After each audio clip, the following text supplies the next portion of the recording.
కళ్ళు మూసుకోలేదు. ప్రేమల తండ్రి, పరిశుద్ధమైన దేవ, దయగలిగిన దేవ, యేసుక్రీస్తు వారి పరిశుద్ధమైన ఘనమైన శ్రేష్టమైన ఉన్నతమైన నామంలో ఏదై కాలము మిసిమాసము సాయలపడి మిమ్మల్ని స్తుతించడానికి, మిమ్మల్ని కనపరచడానికి, మిమ్మల్ని పూజించడానికి, మిమ్మల్ని శ్లాఘించడానికి, మిమ్మల్ని కొనియాడటానికి మీరు అనుగ్రహించిన ఈ యొక్క శ్రేష్టకరమైన సమయాన్ని బట్టి మిమ్మల్ని స్తుతిస్తూ కనపరుస్తున్నాను. ఈ యొక్క సమయంలో మరి VPSలో 4వ దినాన్ని మీరు మాకు ప్రవేశపెడుతూ వచ్చినారు. అందుని బట్టి వందనాలు. ఈ దినమంతటి వరకు మీ సహాయాన్ని కోరుకుంటున్నాము. మీ ఆత్మ నడిపింపు కూడా అనుగ్రహించండి. బిడ్డల్లో దేవా మీ కార్యాన్ని జరిగించండి. దేవా మరి చెప్పబోయే స్టోరీ మీ దాసురాలను కూడా జ్ఞాపకం చేసుకునండి. మీ ఆత్మ చేత అభిషేకించి మీ నోటి బోరుగా వాడుకొని మీరే మహిమ పొందమని ప్రార్థిస్తున్నాను. బిడ్డల్లో మరి అల్లరిని తీసివేయండి. అక్రమానికి దేవుడు కాదయ్యా, నీవు క్రమానికి దేవుడివి. బిడ్డల్లో క్రమాన్ని ఉంచండి, సహాయం చేయండి. యాక్షన్ సాంగ్స్లో, దేవ మెమరీ వర్స్లో, డ్రాయింగ్ వేసే విషయంలో, అన్ని విషయాల్లో మీరే మహిమ పొందమని సమస్త ఘనత మహిమ ప్రభావాలు మీకు ఆరోపిస్తూ నన్ను నేను తగ్గించుకుంటూ మిమ్మల్ని హెచ్చిస్తూ యేసుక్రీస్తు వారి అతి పరిశుద్ధమైన నామంలో స్తుతించి ప్రార్థించి అడిగి వేడుకుంటున్నాం మా తండ్రి.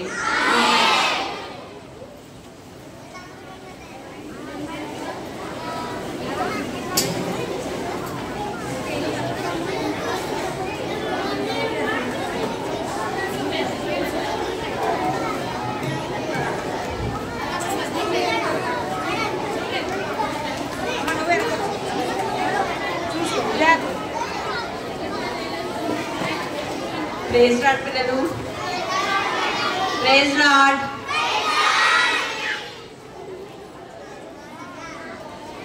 సరే, మనం ఈరోజు ఎక్కడికి వచ్చాము? ఎన్నో రోజు అన్ని మెమరీ వర్డ్స్ వచ్చేసినాయా మీకు? First day first memory word ఏంటి? Versus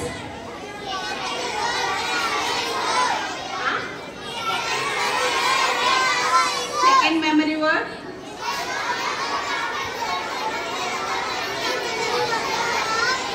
versus okay. Third day, second day, third memory word వాక్యం విని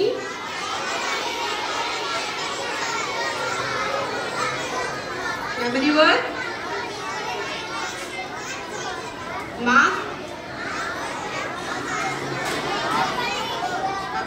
ఫిఫ్త్ మెమరీ వర్డ్ నా మాటలు.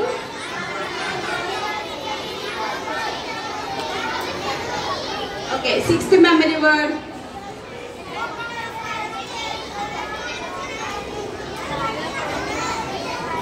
సాగిలపడదము, మనలను స్తుతించిన యెహోవా సన్నిధిని మోకరించడం. ఓకే, నౌ ఈరోజు సెవెంత్ మెమరీ వర్డ్. సెవెంతేనా మెమరీ వర్డ్? చూడండి. ఆపత్కాలంన నీవు నన్ను గూర్చి మొరపెట్టుము, నేను నిన్ను విడిపించెదను, నీవు నన్ను మహిమపరచెదవు. బాయ్స్ చెప్పట్లేదు, బాయ్స్ చెప్పట్లేదు. ఆపత్కాలమున నీవు నన్ను మొరపెట్టుము, నేను నిన్ను విడిపించెదను, నీవు నన్ను మహిమపరచెదవు. కీర్తనలు 50:15 50:15. అర్థమైందా? ఈరోజు మన మెమరీ వర్డ్. సరే, నిన్న ఆంటీ లెసన్ చెప్పారు కదా, ఎవరి గురించి చెప్పారు? ఎస్తేర్. ఆవిడ ఎవరు? రాణి. ఆవిడకి తల్లిదండ్రులు ఉన్నారా? ఆవిడని ఎవరు పెంచారు? మొర్దెకై పెంచారా? ఆవిడ ఇప్పుడు ఎవరు? గొప్ప రాణి. అయితే మొర్దెకైకి ఎవరికి నమస్కారం చేయలేదు? హామానికి. వెరీ గుడ్, హామానికి. గర్ల్స్ చెప్తున్నారు, బాయ్స్ చెప్పట్లేదు నాకు ఆన్సర్.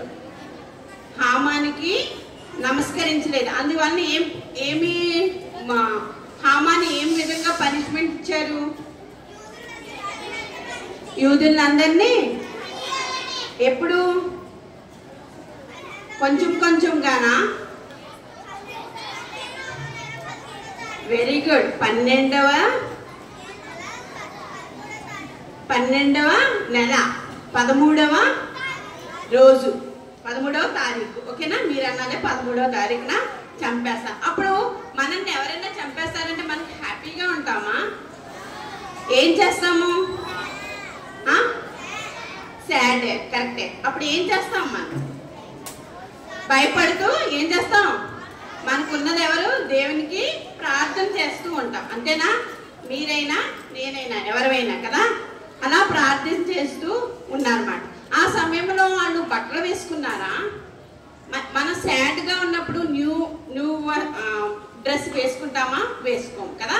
ఆ విధంగా వాళ్ళు కూడా సాడ్గా ఉన్నప్పుడు గోనె పట్ట వేసుకొని బూడిద పూసుకొని ఉపవాసం ఉండి ప్రార్థన చేస్తూ ఉండేవారంట. ఏం చేసేవారు?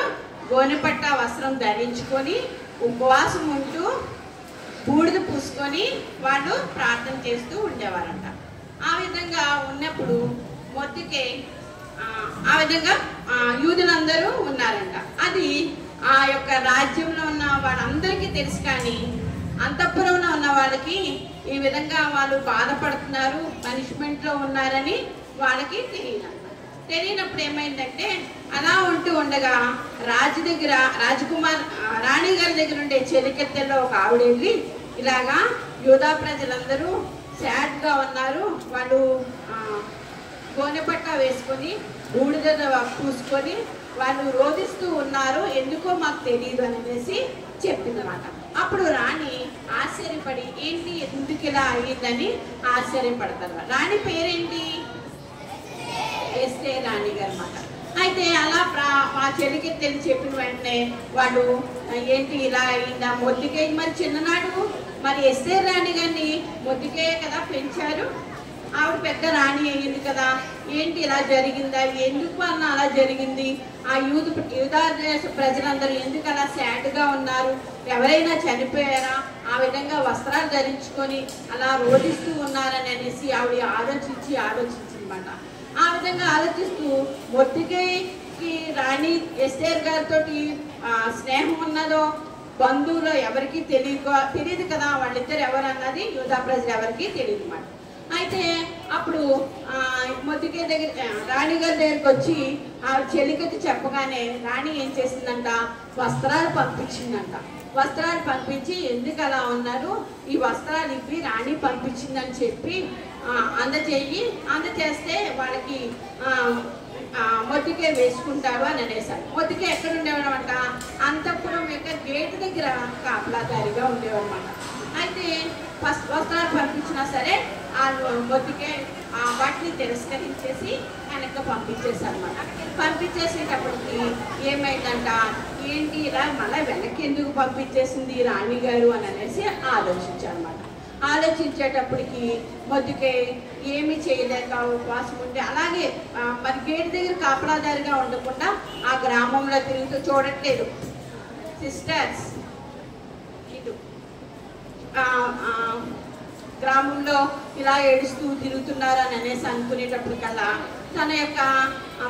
తన కూడా పరిగెత్తుకొని వెళ్ళి మొద్దుకేని కలవలేదు. అదేవిధంగా మొద్దుకే కూడా రాణి గారికి జరిగింది చెప్పడం లేదు. ఎందుకంటే మనలాగా వాళ్ళు మనకి ఇష్టం వచ్చినప్పుడు చూసారా ఇంట్లోంచి బయటకు వచ్చేస్తాము, మనం ఇష్టం వచ్చినప్పుడు ఇంట్లోకి లోపలికి వెళ్తాం. అలాగా రాణి గారికి అలాగే కుదరదు కదా. అదేవిధంగా రాణి దగ్గర ఉండే వారికి కూడా ఆ విధంగా ఒకరినొకరు కలుసుకోవడానికి అవ్వదు అన్నమాట.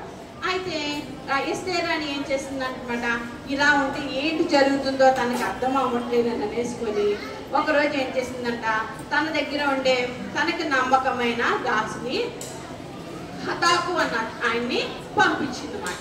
ఏం జరిగిందో అసలు మొద్దుకే దగ్గరికి వెళ్ళి అసలు ఏమైందో నాకు అంతా కనుక్కొని వివరంగా కనుక్కోనండి నా దగ్గరికి వచ్చి చెప్పమని అంటారన్నమాట. ఆ విధంగా హతాకు మొద్దుకే దగ్గరికి వెళ్ళాడనమాట. వెళ్ళి రాణి గారు నన్ను పంపించారు, అసలు ఏం జరిగింది, ఎందుకు ఈ విధంగా మీరు ఆ వస్త్రాలు తీసివేసి గోనె పట్టా ధరించుకొని బూడిద పూసుకొని ఎందుకు ఇలా రోధిస్తున్నారు మీరు అందరని కనుక్కొని రమ్మన్నారు అని అనేసి హతాకు అడిగారు. అప్పుడు హతాకుతోని మొద్దుకి ఏం చెప్పాడంటే, మాకు ఇలా జరిగింది, దీని వలన మేమంతా చాలా బాధలో ఉన్నాము, అందువలన మేము ఈ వస్త్రాలే ధరించుకుంటాము, దానికి మీ రాణి గారు ఏమన్నా మాకు హెల్ప్ చేస్తారా, హెల్ప్ చేయిస్తే అదే రాజుగారి దగ్గరికి వెళ్ళి మా గురించి మొరపెడితే మాకు ఏమన్నా మార్గం సరళం అవుతుంది అని అనేసి, అంటే యూదు ప్రజలు సురక్షితంగా ఉంటారు, చనిపోరు, ఇలా చంపేస్తామని 20 వెండి నాణాలకి మమ్మల్ని రాజుగారి దగ్గర ఆజ్ఞ తీసుకున్నాడు. 20 వెండి నాణాలు ఇస్తే యూదా ప్రజలందరినీ ఇలాగే 12వ నెల 13వ తారీఖున చంపేస్తానని అన్నారు.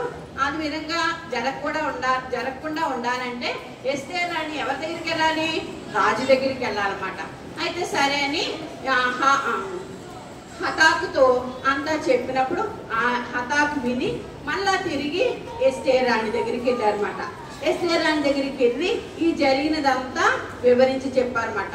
మీరే వెళ్ళాలి, మీరేంటి రాజుగారి దగ్గర ఆజ్ఞ పుచ్చుకుంటే ఇలాగా మమ్మల్ని యూదుని ఎవరిని చంపరు అని అనేసి అంటారు. కానీ ఏ సమయంలో మన ఇష్టం వచ్చిన సమయంలో కూడా ఆ రాజు దగ్గరికి వెళ్ళకూడదు కదా, అలా ఎందుకు అన్నాడని పాపం ఎస్తేర్ రాణి గారు చాలా చింతించారు.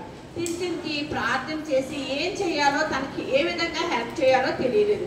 ఎందుకంటే తన తల్లిదండ్రులు లేనప్పుడు, అనాదిగా ఉన్నప్పుడు మొద్దుకే కదా ఆమెను పెంచి పెద్ద చేసి ఇప్పుడు ఒక రాజ్యానికి గొప్ప రాణిగా ఉంది. అలాంటప్పుడు నేనేమి చేయలేకపోతానని తను కూడా చాలా చింతిస్తానమాట.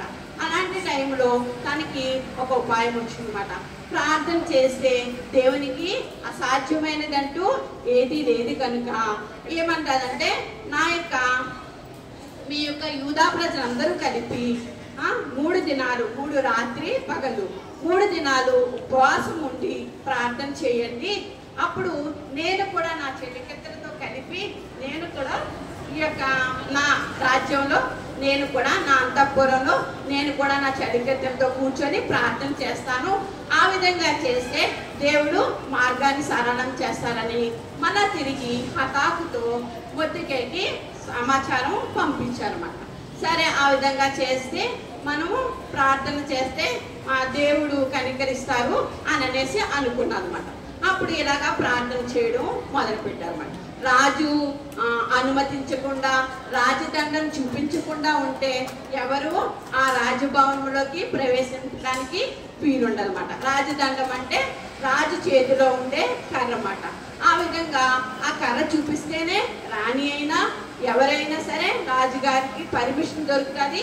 ఆ విధంగా రాజుగారి దగ్గరికి వెళ్ళడానికి అధికారం ఉందన్నమాట.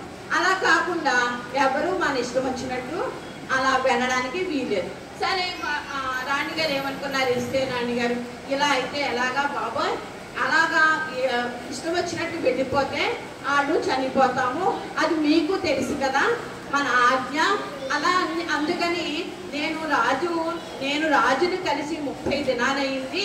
ఆ విధంగా నేను వెళ్ళిపోతే రాజు దగ్గర నేను చనిపోతాను అని అనేసి అంటారన్నమాట. అప్పుడు మొద్దుకే ఏమంటాడంట, మీరు చనిపోవడం కన్నా ఇంతమంది యూదులందరూ చనిపోతే మీకు అది శ్రేయస్కరం కాదు కదా, అందుకని మీరు మాకు హెల్ప్ చేయకపోతే ఈ యూదా ప్రజలకి వేరే విధంగా అన్నా మాకు హెల్ప్ వస్తుంది అని అనేసి మొద్దుకే అంటారన్నమాట. ఎందుకంటే యేసుప్రభు వారు ఎక్కడ జన్మించారు? యూదా దేశంలో బెత్లెహేమ్ అనే గ్రామంలో చిన్న శిశువుగా జన్మించి ఇప్పుడు మన కొరకే ఆయన ఏమయ్యారు? మరణమయ్యి తండ్రి కుడిపార్శ్వంలో కూర్చొని ఆసీనమై ఉన్నాడు. మరి తిరిగి మనము ఆయన సేవిస్తున్నాం కదా, ఆ విధంగా మనకి ఏదో విధంగా మాకు హెల్ప్ వస్తుంది. మీరు ఒక్కరి గురించే మీరు ఆలోచిస్తే మా యూదా ప్రజలందరూ నాశనం అయిపోతారు కదా అని అనేసి అంటే, అది కూడా ఎస్తేర్ రాణి ఆలోచించి ప్రార్థన చేయండి.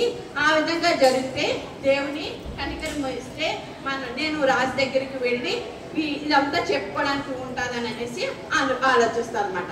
ఆ విధంగా మనం కూడా మన స్నేహితుల కోసం, మన ప్రజల కోసం, మన సంఘాల కోసం మీరు కూడా ప్రార్థన చేస్తూ ఉండాలన్నమాట. అర్థమైందా? మనం మెమరీ వర్డ్ చూడండి అమ్మ. ఆపత్కాలమున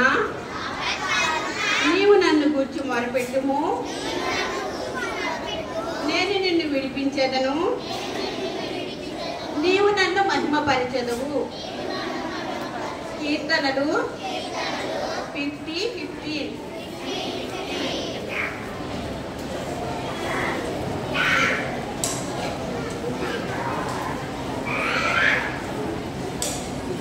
ప్రార్థన 1, 2, 3.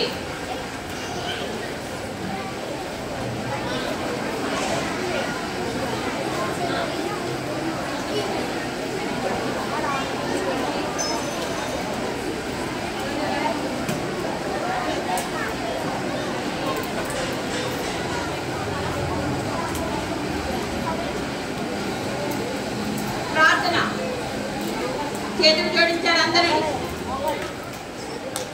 మనం మన పాపాలని ఒప్పుకుందాం, సరేనా? యేసుక్రీస్తు ప్రభువా, నా పాపములను ఒప్పుకొనుచున్నాను. దేవా, నేను ఏమేమి పాపములు చేసినానో వాటి నుండి నేను ఒప్పుకొనుచున్నాను. వాటి నుండి నాకు విడుదల దయచేయండి. తల్లిదండ్రులకు